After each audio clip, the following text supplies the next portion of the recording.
Buenas noches a todos los que nos siguen en este cuarto ciclo denominado Encrucijadas hacia el Bicentenario. Estamos desarrollando un ciclo orientado a las regiones del Perú y la Expedición Libertadora. La semana pasada hablamos de Huánuco, hoy día hablaremos de Huamanga y de Ayacucho. Tenemos esta noche con nosotros a un destacado historiador, Nelson Pereira Chávez. Él es historiador egresado de la Universidad Nacional San Cristóbal de Huamanga, con estudios de maestría en la Universidad Católica y en la Universidad Pablo de Olavide en Sevilla. Es doctor en Historia, mención en Estudios Andinos, y se desempeña como profesor en la Facultad de Ciencias Sociales de la Universidad Nacional San Cristóbal de Huamanga. Sus ejes de investigación están relacionados con la historia republicana de los siglos XIX y XX y la historia y antropología regional. Ha publicado recientemente Haciendas y circuitos mercantiles en la economía de la región de Huamanga, siglos XVIII-XIX, el año 2020, y La batalla de Ayacucho, cultura guerrera y memoria de un hecho histórico 2017, entre otras muchas publicaciones. Él es miembro ordinario de la Academia Nacional de Historia del Perú y de la Asociación Peruana de Historia Económica y de la Asociación de Historiadores de Ayacucho. Participa además en el comité editorial del proyecto especial bicentenario del Ministerio de Cultura. Bienvenido, Nelson. Te dejo con el uso de la palabra. Muchísimas gracias, Marcel. Muy buenas noches, amigos. Es para mí un grato honor estar en este ciclo de conferencias organizadas por Petroperú de cara al bicentenario de nuestra independencia. Agradezco a Petroperú por darme esta oportunidad y también a Marcel por haberme convocado. En esta ocasión quiero reflexionar con todos ustedes sobre los efectos de la independencia en Huamanga y las respuestas de los actores sociales, de los pobladores de la intendencia, a través de las variables de guerra y liberalismo, que constituyen las dos caras de una misma moneda en el proceso de 1820-1824. En la comunicación quisiera plantear que la presencia de insurgentes, fuerzas libertadoras y españolas en la región, y la difusión del liberalismo hispano, que proclamaba la libertad, la propiedad, la representación política y la ciudadanía, imprimieron el accionar de los campesinos mediante la conformación de partidas de guerrillas que apoyaron tanto a las fuerzas realistas como a las fuerzas patriotas. Estos guerrilleros empezaron a demandar los derechos y la ciudadanía que la Constitución de 1812 prometía o ejercer poder en la zona rural de Huamanga. Quisiera iniciar esta exposición con dos ideas. En primer lugar, la idea de la guerra que decidió la independencia. Sabemos muy bien que la etapa final de la independencia fue un enfrentamiento entre las fuerzas libertarias de San Martín y de Bolívar y las fuerzas realistas. Entonces, la guerra, quisiera primero plantear la idea de que la guerra influyó en la aparición y consolidación del Estado peruano. Y aquí quiero retomar una idea del sociólogo estadounidense Charles Tilly, quien plantea que la guerra fue el motor de la formación del Estado moderno, pues le permitió administrar tierras, recursos y gentes, extraer excedentes para las acciones bélicas y organizar una infraestructura de tributación, abastecimiento y administración.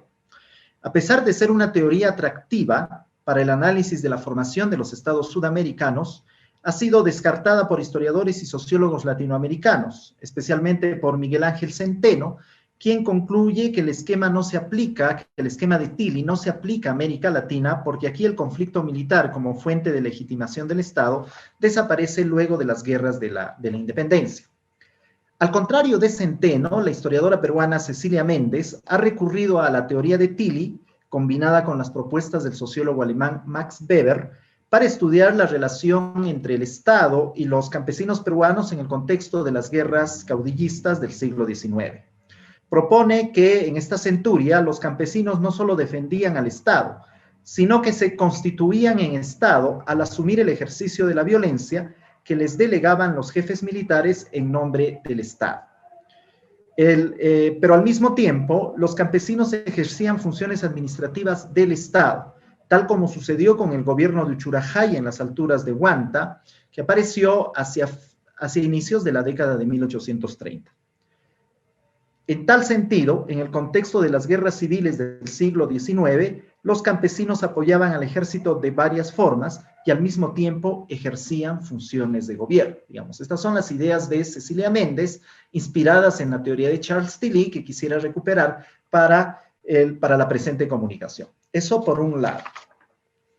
Y por otro lado, quiero utilizar una idea de la historiadora catalana Núria Sala, quien señala que guerra y poder campesino constituyen la cara de una moneda cuyo revés es el liberalismo.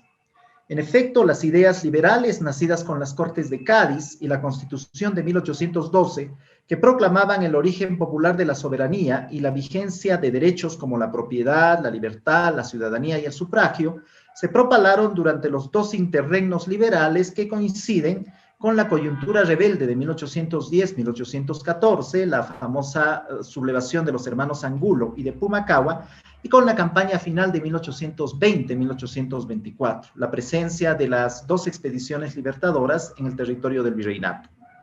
Al respecto, se ha estudiado la conducta liberal del primer Congreso Constituyente del 23 o el pensamiento de ideólogos como Luna Pizarro o Sánchez Carrión, pero poco se sabe de la difusión del liberalismo en el interior del virreinato entre sectores populares y campesinos.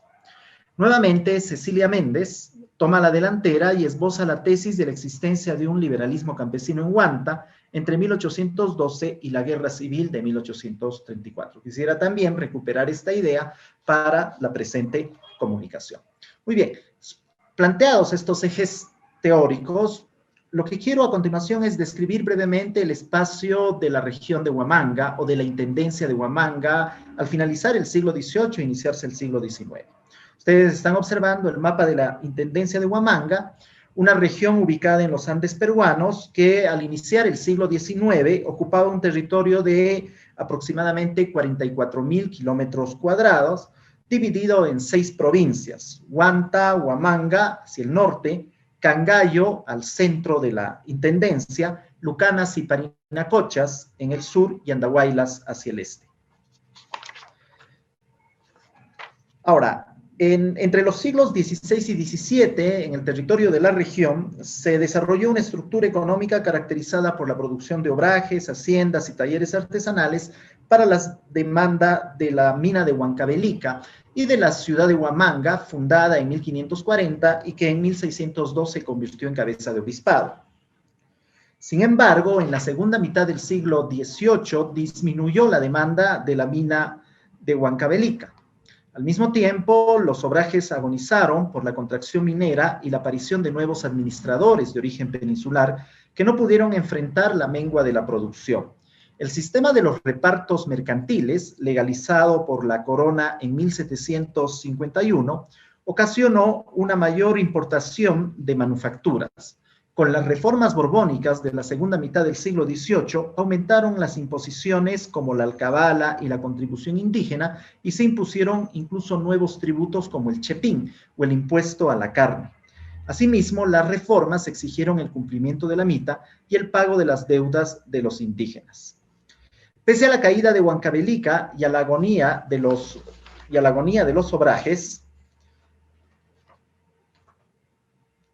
los chorrillos, es decir, los pequeños talleres de tejidos, continuaron produciendo tejidos de tocuyo y bayeta para la demanda de la ciudad de Huamanga, de las ferias o de nuevos mercados como el de la Sierra Central o Lima. Igualmente, en el contexto de las reformas borbónicas, otro de los bienes con alta demanda fue la coca, que se producía en las montañas de Huanta, Ango y Chungui. Según las cifras del médico Hipólito Unanue, entre 1785 y 1789, en Huanta se produjeron 62.000 arrobas de coca y en Anco 2.424 arrobas de coca, todas destinadas a Huancavelica, a la ciudad de Huamanga, a las haciendas y a las ferias rurales. Sin embargo, La agricultura y la ganadería fueron sectores productivos tremendamente dañados por las reformas borbónicas y especialmente por la coyuntura revolucionaria de la independencia. Según las cifras del diezmo, entre 1814 y 1815, los años de la sublevación de los hermanos Angulo y de Pumacahua, ocurrió una contracción de la producción agrícola de la región. Después de un pequeño periodo de recuperación, sucedió una nueva contracción entre 1825 y 1827, es decir, entre los años finales de la independencia y 1827, año del inicio de la rebelión de los siquichanos o de los campesinos altoandinos de Huanta contra el Estado republicano. Las zonas más golpeadas por esta contracción de la producción agrícola y de la producción ganadera fueron las provincias de Huanta, Huamanga y Cangallo, que precisamente son las zonas en las que las fuerzas beligerantes, las fuerzas patriotas y las fuerzas realistas se movieron y enfrentaron entre 1814 y 1824, ocasionando la contracción de la producción agropecuaria y prácticamente la polarización de la sociedad regional. El comercio de ganado entre Cangallo, Huanta y la costa central, por ejemplo, fue interrumpido por la guerra. Aunque la crisis económica inició en esta zona tras las reformas borbónicas, en la zona de Cangallo, que forma parte del centro de la región de Huamanga o de la intendencia de Huamanga, al norte del río Pampas, el conflicto bélico agudizó la pobreza y ocasionó una movilización social descendente, al punto que españoles y mestizos empobrecidos que compartían la cultura e idioma de la población indígena fueron considerados como indígenas. Para enfrentar la crisis, un sector de la población rural de Cangallo se dedicó al abigeato. Con estos indicadores, algunos autores sugieren que la independencia en Huamanga es consecuencia de las reformas borbónicas, de la crisis desatada por las reformas borbónicas, los repartos mercantiles. No obstante, no son los únicos factores a tomar en cuenta. Al contrario, existen variables como el liberalismo y la misma guerra que deben de ser consideradas al analizar las respuestas de los actores sociales en un proceso tan complejo como el de la independencia. Y en los siguientes minutos lo que intentaremos es reflexionar sobre estas dos variables para ver la participación de los actores sociales en el proceso de la independencia. Muy bien. Entre 1814 y 1824, la intendencia de Huamanga soportó la incursión de insurgentes, libertarios y realistas. La presencia de las fuerzas beligerantes en el territorio de la región no solo ocasionó daños en la economía regional, sino movilizó a los grupos sociales y especialmente a los campesinos que formaron partidas de guerrillas. Por ejemplo, cuando en agosto de 1814 estalló la insurrección de los hermanos Angulo y del curaca Mateo García Pumacahua en el Cusco, una fuerza expedicionaria fue mandada desde la antigua capital de los incas a la intendencia de Huamanga al mando del santafesino Manuel Hurtado de Mendoza. En el trayecto, los rebeldes incrementaron sus tropas al contar con el respaldo de las comunidades ubicadas entre Andahuaylas y Huamanga. La fuerza militar ocupó la ciudad de Huamanga en septiembre de 1814 y se dirigió al norte. Sin embargo, en el partido de Huanta, los rebeldes fueron derrotados por las fuerzas realistas que contaban con el respaldo de los campesinos de esta provincia. Fracasada la rebelión, los realistas reprimieron con dureza a todos aquellos que apoyaron a los insurgentes. Por ejemplo, en Huanta, los bienes de un criollo, poblador urbano llamado Mariano Ruiz, quien se enroló en las tropas de Hurtado de Mendoza, fueron confiscados y rematados por el jefe español Nicolás Gerres. Y en Ongoy, Andahuaylas, el campesino Pedro José Landeo fue detenido y procesado cuando intentaba huir hacia Caravelí, acusado de haber colaborado con los insurgentes. La expedición del Cusco en Huamanga generó dos marcadas reacciones entre los campesinos de la región, a favor y en contra. Las fuerzas de Hurtado de Mendoza contaron con la adhesión de los pobladores de Cangallo, Pampacangallo, San Miguel, Tambo, Chiara, Socos, Vinchos, Acosvinchos, Tambillo y Pichcha, todos estos pueblos rurales ubicados en el interior de la intendencia. Asimismo, Los rebeldes fueron secundados por los alcaldes de indios del partido de Huamanga y mestizos indianizados que intervenían como intermediarios de la administración colonial. Al contrario, los realistas contaron con el apoyo de los campesinos de Huanta, Luricocha, Huamanguilla, Quinua, Tambillo y Ñeje, quienes se encargaron de la contraofensiva y la represión. La misma situación volvió a ocurrir en 1820, cuando la Expedición Libertadora del Sur ocupó el territorio peruano. Luego de desembarcar en Pisco, San Martín envió a la Sierra Central una expedición al mando del general Antonio Álvarez de Arenales, con la intención de levantar a los pueblos y hostigar Lima. La expedición se encaminó hacia el este para traspasar la cordillera y llegar a Huamanga. En el trayecto, los expedicionarios se contactaron con los alcaldes de indios para reunir alimentos y provisiones para la tropa, comunicándoles que venían para eliminar definitivamente la contribución indígena. En su trayecto a Huamanga, la expedición de Arenales reactivó las guerrillas que se habían formado en 1814 para apoyar a los rebeldes del Cusco. Con tan importante respaldo, llegó a la sede de la Intendencia sin ser hostilizada por las tropas realistas. El 31 de octubre de 1820, Arenales tocó las puertas de la ciudad, siendo recibido por los alcaldes y los regidores del ayuntamiento. La expedición permaneció en Huamanga hasta el 12 de noviembre. Dicho día se dirigió a Huanta. El 16 de noviembre llegó a Pampas y de ahí continuó su recorrido al Valle del Mantaro. A inicios de diciembre alcanzó Cerro de Pasco, donde derrotó a las fuerzas realistas del brigadier Diego Orreilly. La presencia de Arenales en Huamanga y en la Sierra Central inquietó a los españoles. El virrey Pezuela envió hasta 3 batallones y 2 escuadrones del ejército realista a Huamanga a fin de reprimir a las guerrillas. Las fuerzas realistas, bajo el mando de Mariano Ricafort, llegaron a la ciudad el 23 de noviembre de 1820 y al caer la noche se enfrentaron a los campesinos de Pampacangayo, que apoyaban a los patriotas y se hallaban dispuestos a defender la villa. Después de tomar la villa, los españoles, que contaban nuevamente con el respaldo de los campesinos de Huanta, se dirigieron a Cangallo a fin de reprimir a los rebeldes en su misma base de operaciones. El 3 de diciembre los derrotaron en Chuspaconga y luego destruyeron el pueblo de Cangallo. A continuación retornaron a la ciudad de Huamanga y en los siguientes meses consolidaron el control militar del territorio de la Intendencia. Tras dejar en la ciudad una división al mando de José Carratalá, marcharon a Huancayo y Lima, siendo hostilizados por los guerrilleros de la Sierra Central. Mientras tanto, San Martín trasladó su cuartel a Huaura, al norte de Lima, e inició conversaciones con el nuevo virrey José de la Serna.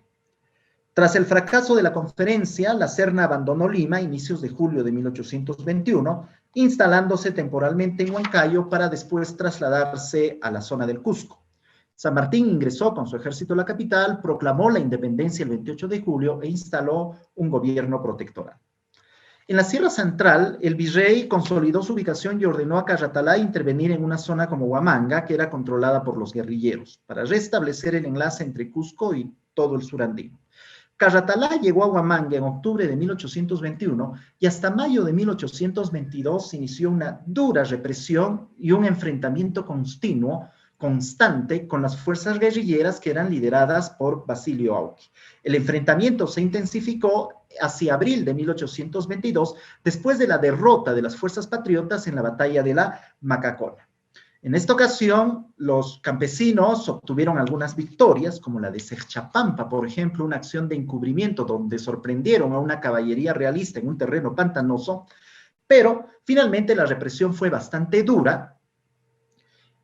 Nuevamente, los españoles volvieron a destruir e incendiar el pueblo de Cangallo y hacia fines de abril de 1822, Carratalá prácticamente había recuperado el control de la intendencia.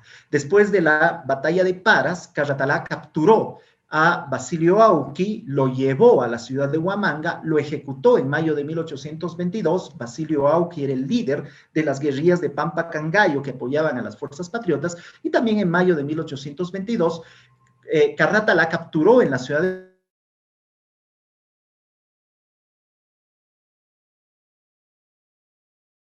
intendencia hacia las Parcas, donde militaba su hijo, sobre el movimiento de las tropas realistas. Esa mujer se llamaba María Parado de Bellido y fue ejecutada en Ayacucho, en Huamanga, el 1 de mayo de 1822. Muy bien. Esta coyuntura de guerra en la que participaron los campesinos, y especialmente los campesinos de Pampa Cangallo, formando partidas de guerrillas, se desenvolvió en medio de un liberalismo que proclamaba el origen popular de la soberanía y la vigencia de derechos como la propiedad, la libertad, la ciudadanía y el sufragio. Y a continuación quisiera hablar algo sobre las características del liberalismo en la región. Muy bien. El liberalismo apareció en los inicios de la guerra por la independencia en una coyuntura que ocasionó una gran transformación, no solamente en la estructura de gobierno del Imperio Español, sino también en la cultura política del siglo XIX. Y esa coyuntura tiene que ver con la ocupación de la península ibérica por las tropas francesas de Napoleón, la instalación de las Cortes de Cádiz y la Constitución gaditana de 1812. Muy bien. Ahora bien, el liberalismo apareció en una coyuntura apareció y se difundió en una coyuntura que era la coyuntura de la rebelión de los insurgentes cusqueños de 1814 y reapareció entre 1820 y 1824 cuando arribó al territorio peruano la Expedición Libertadora del Sur de San Martín. Entre 1810 y 1814, eso lo sabemos bastante, ocurrió la invasión napoleónica a la península, las Cortes de Cádiz y la Constitución gaditana de 1812. Y como señalé hace un rato, todos estos acontecimientos coinciden con la insurgencia del Cusco protagonizada por los hermanos Angulo y por Pumacahua. Posteriormente, después de la restitución de Fernando VII en el trono imperial, nuevamente emergió el liberalismo entre 1820 y 1824 a partir del pronunciamiento de Del Riego y coincidió con la etapa final de la independencia, con la llegada al territorio peruano de la Expedición Libertadora del Sur, encabezada por San Martín, y de la Expedición Libertadora del Norte, encabezada por Bolívar. Ahora bien, en la primera coyuntura, entre 1810 y 1814, se reconoció y juramentó la Constitución de Cádiz. En la Intendencia de Huamanga, la Constitución fue difundida y conocida entre 1812 y 1813. Fue públicamente jurada en la sede de la Intendencia en 1812 y posteriormente en 1820. La primera jura, la de 1812, se realizó en un ambiente festivo, con la presencia de determinados símbolos relacionados con la monarquía española, como el busto del rey cautivo Fernando VII. Contó con la participación de criollos, mestizos e indígenas, de los alcaldes y regidores del antiguo ayuntamiento, de los alcaldes de indios, de los gremios, de las órdenes religiosas y también de la población campesina. Después, la Carta Magna fue proclamada al menos en 135 pueblos de la Intendencia de Huamanga. La difusión de la Constitución en los pueblos de la Intendencia encendió debates y motivó el reconocimiento de derechos y principios liberales. Estos sirvieron, por ejemplo, para que los campesinos de las alturas de Huanta, aquellos que apoyaron a los realistas en 1814 y en 1820, reclamen la propiedad de las tierras de Cuyuchaca y Orcohuasi, que eran unas tierras realengas, pero usufructuadas por la comunidad. En 1814, el año del estallido de la sublevación del Cusco, el alcalde indígena de Jano, un pueblo de las alturas de Huanta, Félix Aguilar, demandó ante el juez subdelegado de Huanta, Francisco Aguilar, por intentar apropiarse de los predios de Cuyuchaca. El alcalde mandó redactar el siguiente mensaje, el siguiente documento que ustedes en estos momentos deben estar observando en las pantallas de sus computadoras. En este documento se expresa que el concepto de propiedad asociado a la Constitución de Cádiz había calado hondo entre los habitantes de pueblos como Cuyuchaca, Jano o Churajay, que estaban ubicados en las alturas de Huanta. Como dice la historiadora Cecilia Méndez, fueron los comerciantes y los arrieros quienes introdujeron la Carta Magna en las alturas de Huanta. Con las ideas liberales, los campesinos de esta parte de la intendencia no solo defendieron tierras consideradas como suyas, sino que forjaron una suerte de liberalismo popular con el que pactaron más adelante con caudillos como Orbegoso y Santa Cruz en las guerras de la temprana República.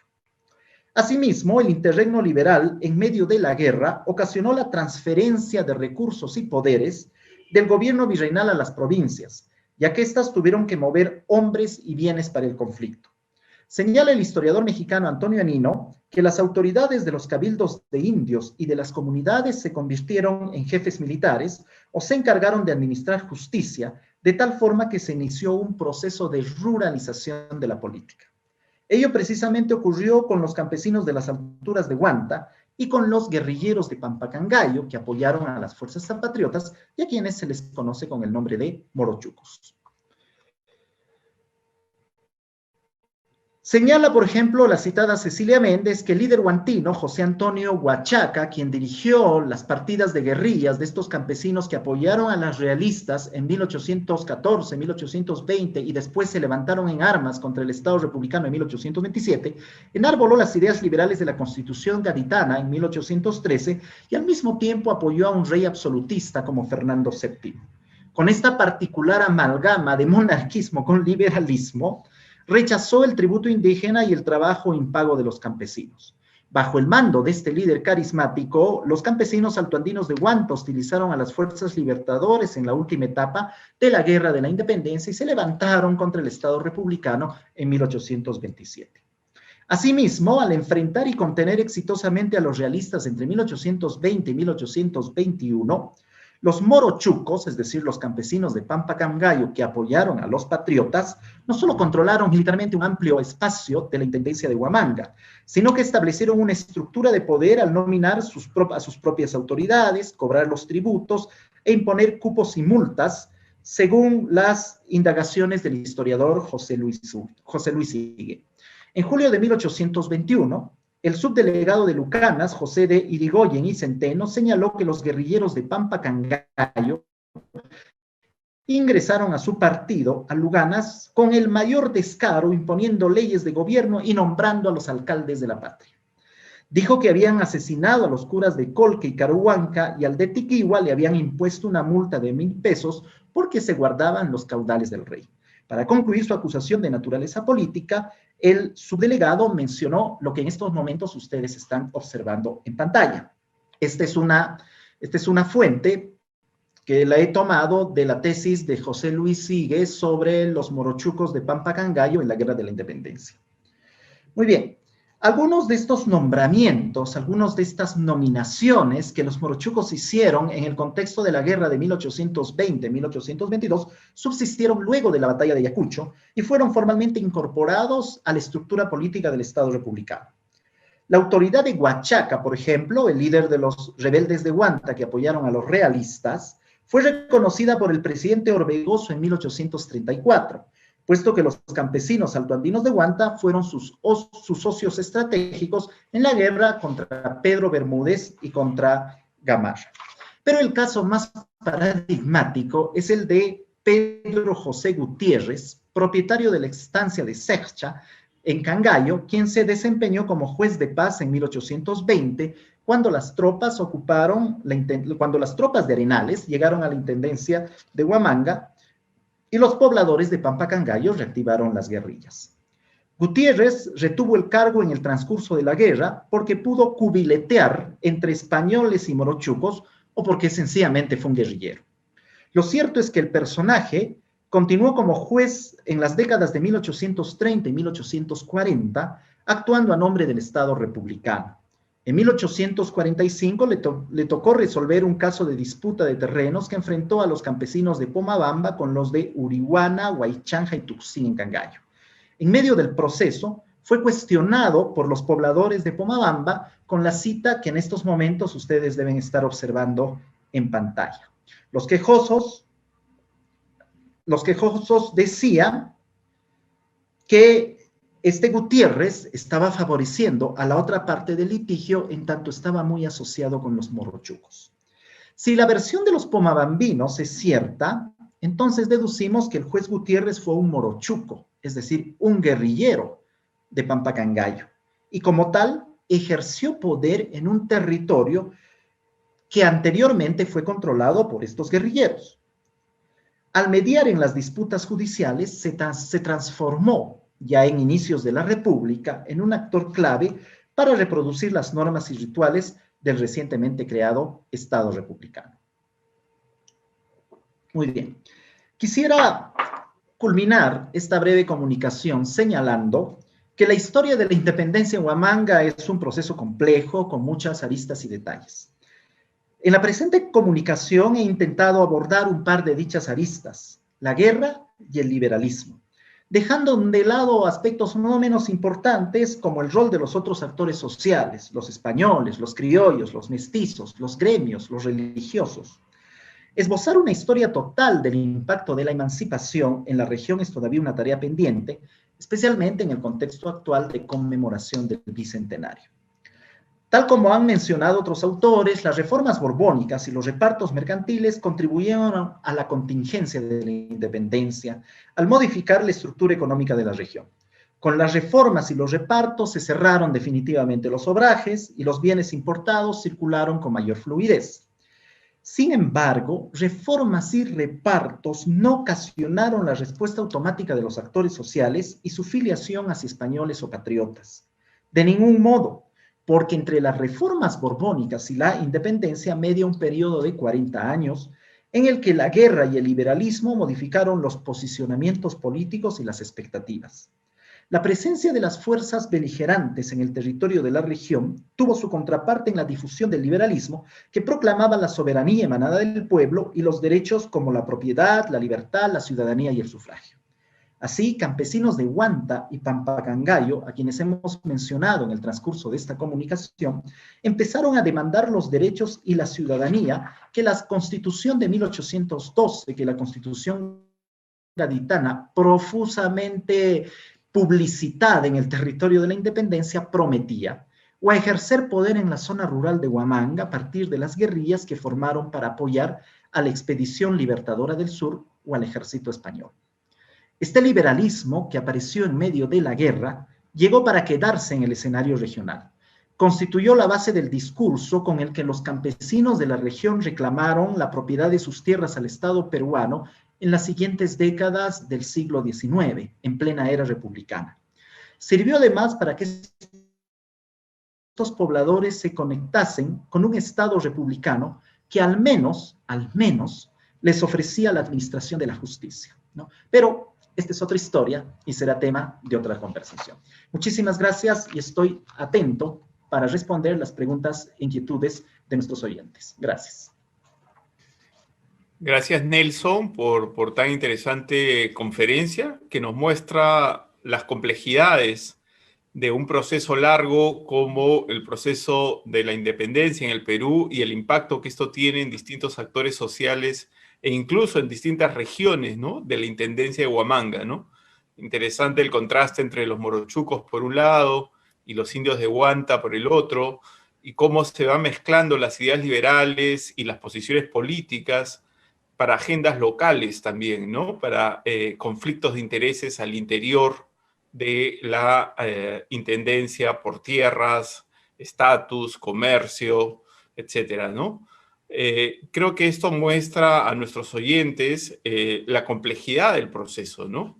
Y cómo la narrativa oficial privilegia una historia que centra los acontecimientos en solamente en el 28 de julio de 1821, cuando estamos ante una historia densa, compleja, donde circulan discursos, ideas, la lógica de la guerra, que también me pareció una cosa muy interesante para pensar cómo contribuye, digamos, a la formación del Estado-Nación, ¿no? Bien, tengo acá algunas preguntas, Nelson, del público. Una primera es sobre esta rebelión contra el Estado republicano en 1827, y en qué medida, digamos, esta rebelión se sustenta en las posiciones políticas de estos grupos en los periodos anteriores que tú mismo has comentado. Muy bien. Esta rebelión fue protagonizada por estos campesinos altoandinos de Huanta, quienes comúnmente se les conoce con el nombre de iquichanos, y liderada por este arriero semiletrado llamado Navala Huachaca. La que mejor ha estudiado esta sublevación es la historiadora Cecilia Méndez, y ella lo que señala es que, por un lado, la crisis económica y especialmente la interrupción del circuito mercantil de la coca, estos campesinos estaban muy comprometidos con la producción de la coca y con la comercialización de la coca en la Sierra Central. Entonces, la crisis económica y la interrupción de la comercialización de la coca en el periodo de la independencia, que coincide con la independencia, en cierta medida provocó una respuesta de estos campesinos a favor de los españoles y en contra de los patriotas.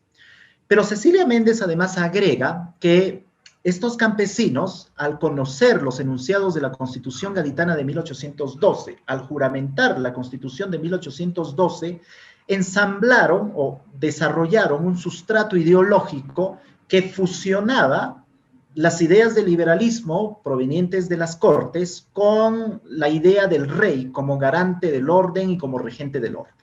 Entonces, con este liberalismo no solamente se alzaron en armas en 1827, sino que después de la sublevación, una sublevación que fue derrotada por las fuerzas del prefecto Tristán, y en la represión del movimiento, el prefecto Tristán contó con el apoyo de los campesinos de Pampacangayo, es decir, con los morochucos. Ambas fuerzas defendieron la ciudad de Ayacucho, la antigua Huamanga, bautizada como Ayacucho por Bolívar en 1825. Ambas fuerzas defendieron la ciudad de Huamanga del ataque de los siquichanos. Entonces, con esta amalgama de ideas, estos campesinos no solamente se levantaron en armas el 27, sino que después constituyeron una suerte de gobierno en las alturas de Huanta. Cecilia Méndez le llama el gobierno de Uchurajay, que administró justicia y realizó algunas obras públicas a nombre del Estado peruano. Y posteriormente, en 1834, estos campesinos pactaron con un caudillo liberal como Orbegoso, en tanto existía esa afinidad ideológica. Y en 1836 pactaron con otro caudillo liberal como era Santa Cruz y apoyaron la constitución de la Confederación Perú-Boliviana, también porque existía esa afinidad ideológica. Estos campesinos recién reconocieron plenamente al Estado republicano en 1839, después del fracaso de la Confederación. Por ello, algunos autores consideran que la independencia o la república se constituyó recién plenamente en Ayacucho en 1839. Ok, muy interesante. La familia Tristán, ¿no?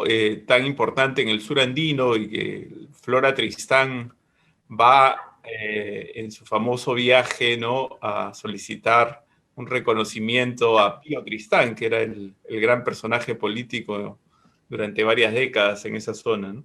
Tengo otra pregunta sobre la participación de los huancavelicanos en el proceso de emancipación, en la medida en que Huancavelica pertenecía al obispado de Huamanga, ¿no? Efectivamente, Huancavelica pertenecía al obispado de Huamanga hasta 1784, el año en que se crea la intendencia de Huancavelica, como una intendencia completamente separada de la intendencia de Huamanga y con el propósito de que la administración colonial vea directamente la producción de la mina de azogue. Digamos, la segunda mitad del siglo XVIII es la época en la que los reformadores borbónicos se interesan por reflotar la producción del azogue de Huancavelica, que servía para la explotación de la plata en Potosí. Hay pueblos huancavelicanos, Acobamba, por ejemplo, Castrovirreina, por ejemplo, Julcamarca, Acobamba, Julcamarca y Churcampa, que son pueblos cercanos a la parte norte de Huamanga. Hasta en el presente todavía existen fluidas relaciones mercantiles y fluidas relaciones sociales entre estos pueblos y las provincias de Huanta, Huamanga, que forman parte de la región de Huamanga. Entonces, la población campesina de estos pueblos apoyó o a los insurgentes en el contexto de 1814, o a los realistas, también en el contexto de 1814, en el contexto de 1820. Es decir, estas poblaciones también entran en esta dinámica y en este equilibrio de fuerzas y de poder que se manifiesta en el contexto de la guerra y a propósito de la difusión de las ideas liberales. Y qué bueno que hayan preguntado por estas poblaciones huancavelicanas, porque también estas poblaciones huancavelicanas, por ejemplo, con las poblaciones campesinas de Huanta, formaron parte del ejército de la resistencia que organizó Cáceres para evitar el avance de las fuerzas chilenas en la última etapa de la guerra del Pacífico. Digamos, desde mi perspectiva, todas estas poblaciones campesinas son poblaciones muy empoderadas desde los últimos años de la dominación colonial, y este empoderamiento lo manifestaron no solamente a través de la República, sino en una etapa tan dura, sino en etapas tan duras como la Guerra del Pacífico o el conflicto armado interno de los años 80. Ok, tengo otra pregunta. Dice sobre los levantamientos mientras la expedición libertadora aún no llegaba a tierras peruanas, ¿no? Levantamientos en Ayacucho. Probablemente se están refiriendo a lo que has comentado de 1814 y quienes apoyaron, digamos, a los hermanos Angulo, ¿no? Pero también sería interesante, lo mencionaste, creo, y es crucial, ¿no? Cómo la llegada de la expedición libertadora vuelve, ¿no? A levantar, digamos, una suma de actores que se articulan y que se enfrentan a la misma, ¿no?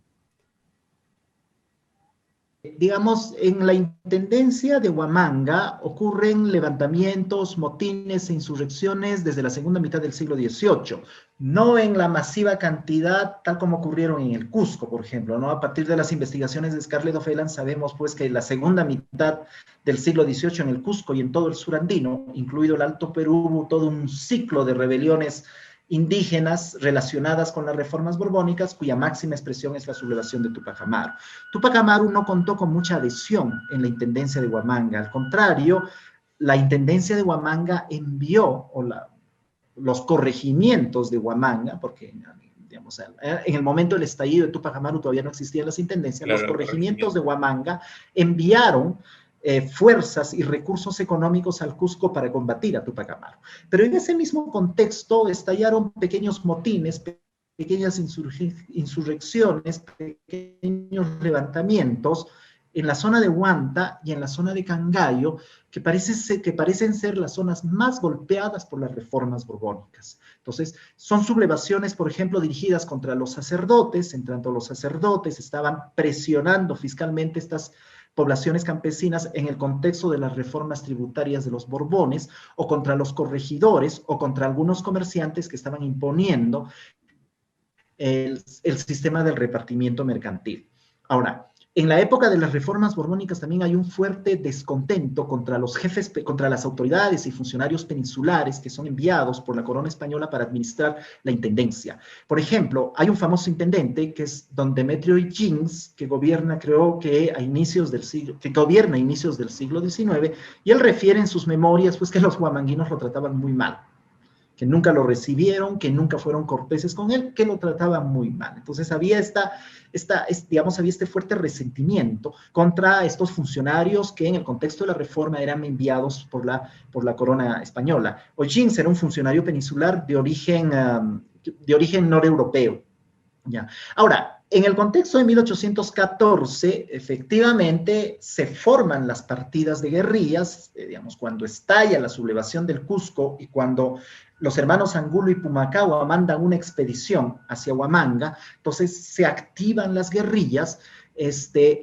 Algunas de estas guerrillas, como las de Pampa Cangallo, apoyan a los insurgentes, pero las otras guerrillas, como las de Huanta, por ejemplo, deciden apoyar a los realistas en la represión de la insurgencia.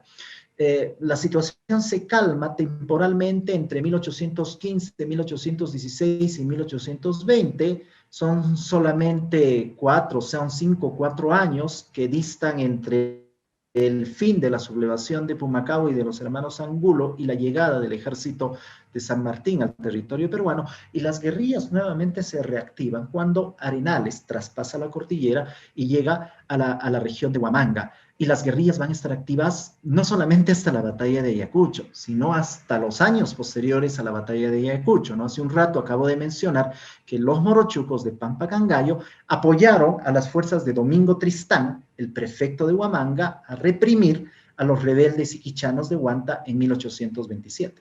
Ok, justamente vinculado a eso, preguntan si hubo montoneras del rey que apoyaron a los realistas en el proceso de emancipación y si participaron en las batallas de Junín y de Ayacucho. Entiendo montoneras, digamos, Sí hubo formadas... montoneras que apoyaron al rey. Sí, sí. Por campesinos. Por campesinos de Bueno, Huamanga, ¿no? yo les llamo guerrillas.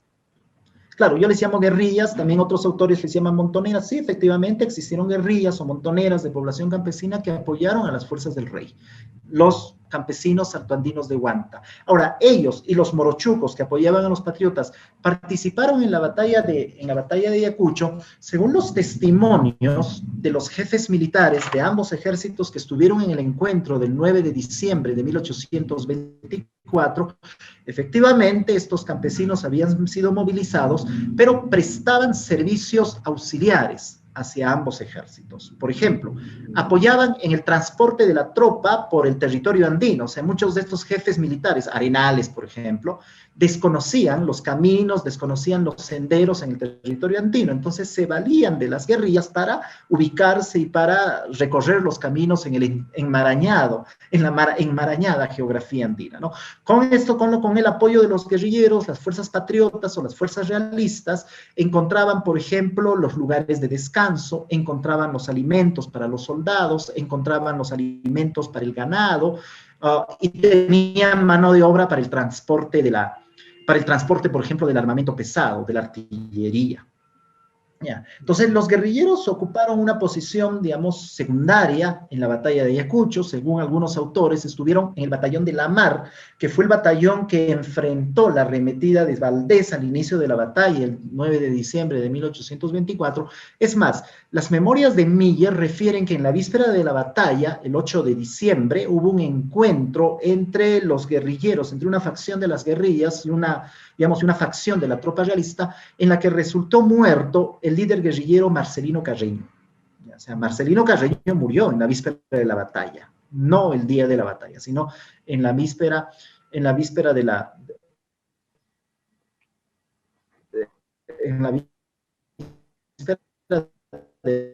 la batalla. La batalla de Ayacucho fue un apoyo de las guerrillas, pero básicamente fue un encuentro entre soldados de ambos ejércitos, ¿no? Con todos los protocolos que exigía el desarrollo de las batallas napoleónicas. La batalla de Ayacucho pertenece al contexto de las guerras napoleónicas de fines del siglo XVIII. Sin duda. Acá otra pregunta muy interesante porque es un poco más conceptual, ¿no? Antes de las reformas borbónicas, dice la pregunta, la sociedad de Huamanga estaba basada en privilegios, negociaciones, también corrupciones, y de alguna manera esto fue trastocado por las reformas borbónicas y esto generó una génesis para la independencia. Termina la pregunta ahí. Esa es la hipótesis del historiador David Quichuas. Esa es precisamente la hipótesis del historiador David Quichuas. En un libro que se publicó hace un par de años atrás, el historiador de la Universidad San Cristóbal de Huamanga, que ganó el premio Copé de Petroperú de ensayo del año pasado, David Quichuas, señalaba que precisamente las reformas borbónicas trastocaron la organización política, la organización social de Huamanga, incluso hasta afectaron la conducta cotidiana de los funcionarios coloniales, por ejemplo, de los corregidores, que fueron eliminados y reemplazados por el intendente, por ejemplo, de los miembros del cabildo, del ayuntamiento, etcétera, ¿no? Y eso habría generado, pues, una suerte de insatisfacción frente al intento reformador y habría generado una suerte de decisión de los huamanguinos con respecto hacia la independencia. La hipótesis es muy interesante, a mí me parece bastante atractiva. Lo que yo intento hacer es simplemente incorporarle otras variables que nos ayuden a entender la independencia. Entonces, no solamente las reformas borbónicas, sino también la guerra, el liberalismo. Yo considero que entre las reformas borbónicas y la independencia hay una distancia de 40 años, entonces considero que hay otras variables, que hay otros factores, que hay otros elementos que también desencadenaron la independencia, ¿no? Y siguiendo la propuesta de la historiadora Nuria Salas, yo considero que liberalismo y guerra son estos otros dos factores del momento, de la coyuntura de la independencia y que vale la pena tomar en cuenta. Y acá tenemos una última pregunta, dos preguntas finales, te las formulo las dos para que tú des una respuesta integral. A ver. Una vuelve al tema de los morochucos de Pampa Cangallo, si es que ellos definieron la victoria de la batalla de Ayacucho. Parece que tú acabas de hablar de ello, pero puedes ampliar quizá para que quede claro, ¿no? Fue más bien una guerra, una batalla napoleónica, muy planeada, con estrategia moderna, ¿no? Antes que un enfrentamiento de guerrillas o de montoneros. Y la otra pregunta está ligada a Apurímac. Si es que tuvo algún papel en toda esta dinámica que nos has mostrado, en todas estos factores, digamos, del liberalismo y de la guerra en este periodo.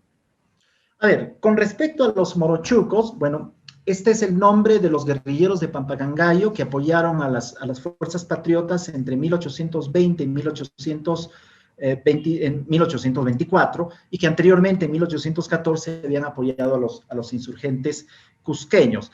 Ellos, digamos, las partidas de guerrillas de Pampa Cangallo estuvieron en la batalla de Ayacucho, pero actuaron dentro de la división de la mar, que el 60% de la batalla, entonces actuaron dentro de la división de la mar, y en el mismo contexto de las guerras de la independencia cumplían otras funciones mucho más auxiliares, ¿no? El de dirigir a los ejércitos, darles hospedaje, alimentar a los caballos, conseguir alimento para los soldados, etc. Ahora, eso no niega el papel importante que estos guerrilleros jugaron en la guerra por la independencia. Digamos, estos conflictos, este juego de ajedrez que entre 1820 y 1822 hubo entre las fuerzas de Carratalá y las guerrillas por el control de la intendencia, que era una zona estratégica para las comunicaciones entre la Sierra Central y Cusco, digamos, ahí los campesinos de Pampa Cangallo pues tuvieron un papel protagónico muy importante. Pero ¿por qué las fuerzas patriotas con menor cantidad de soldados ganaron la batalla de Ayacucho? Porque a la mitad de la batalla, en el bando realista, en las tropas realistas, hubieron varias metidas de pata. Entonces, por ejemplo,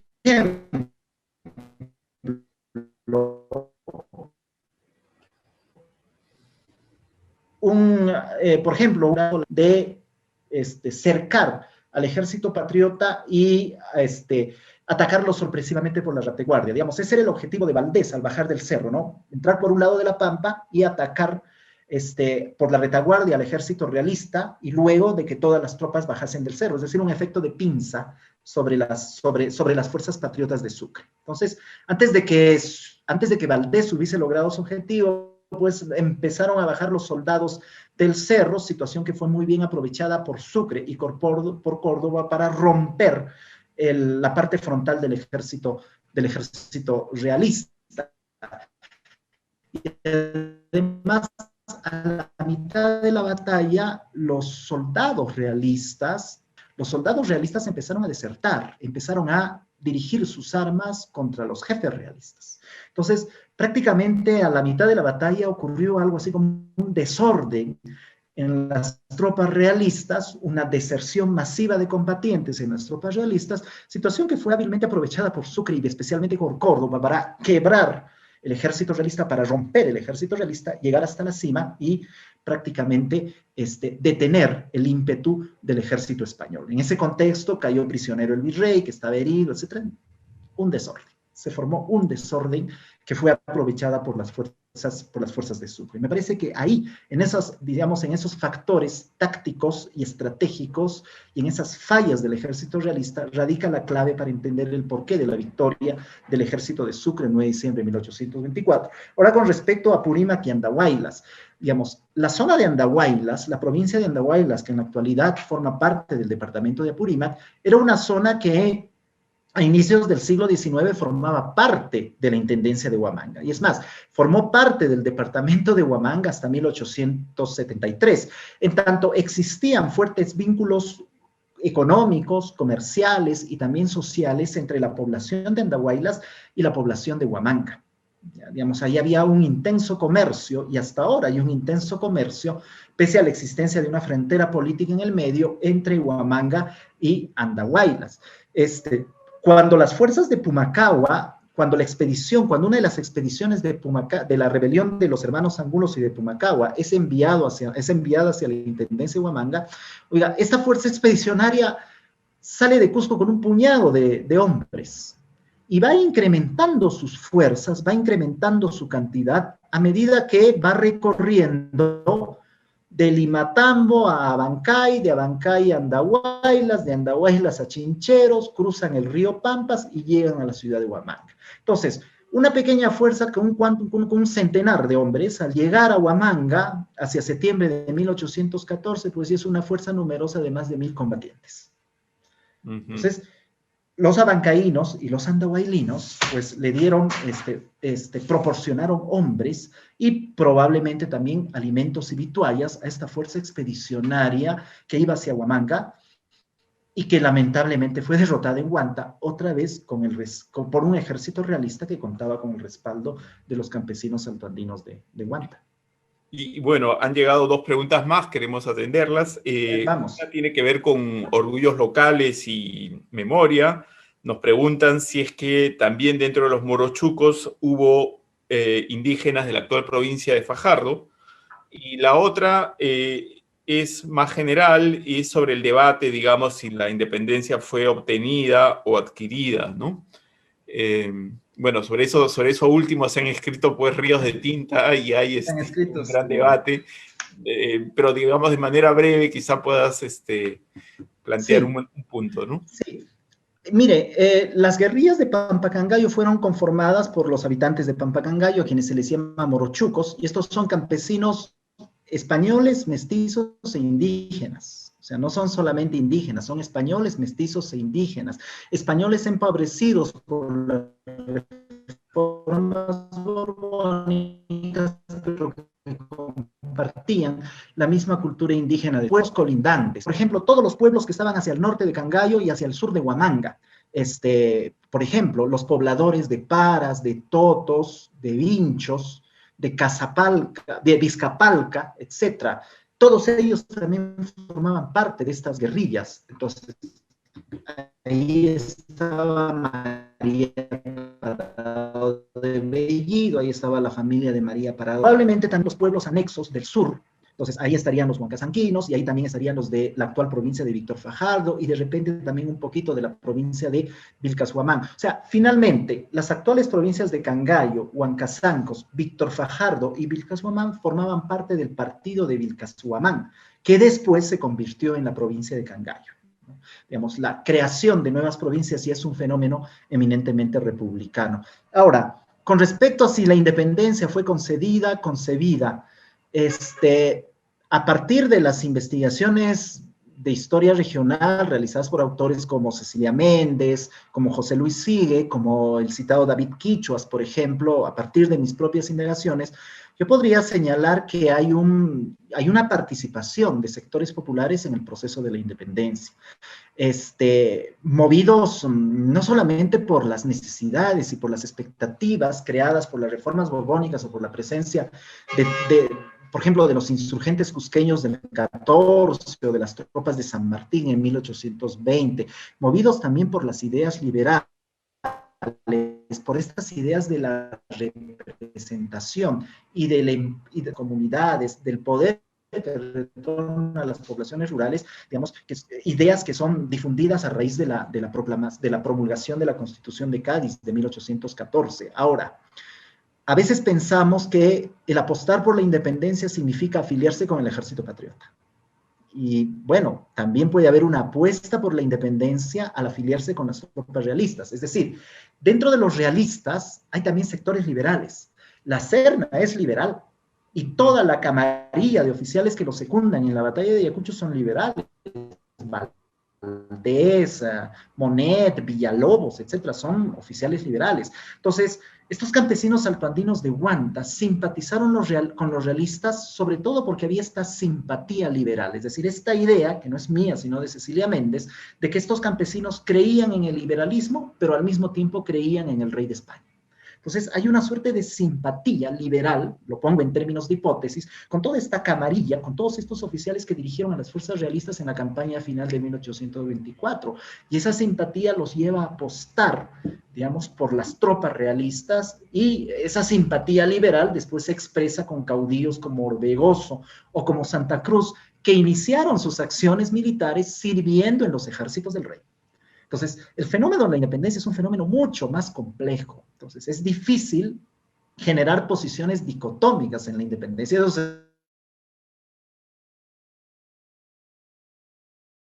en el medio hay un montón de matices, ¿no? Y hay personajes que transitaron por todos esos matices, ¿no? Navala Huachaca y de repente Basilio Auqui o María Parado de Bellido son personajes que precisamente están al medio compartiendo esos matices. Muy bien, Nelson, me quedo con esa última idea y también seguramente nuestra audiencia, que la independencia no puede ser vista como procesos dicotómicos con actores, digamos, completamente polarizados, y que hay más bien un flujo de ideas, de posiciones, de acciones, de prácticas sociales que se van interpenetrando y que provocan pues esta riqueza y esta heterogeneidad del proceso de independencia en el Perú, y que creo que tu conferencia ha ilustrado de manera magnífica. Entonces, agradezco a todos aquellos que han compartido con nosotros esta conferencia, y en particular al doctor Nelson Pereira. El Centro Cultural de Petroperú les da las gracias a todos y los invita a seguir con este ciclo de conferencias el próximo martes a las 6. Buenas noches.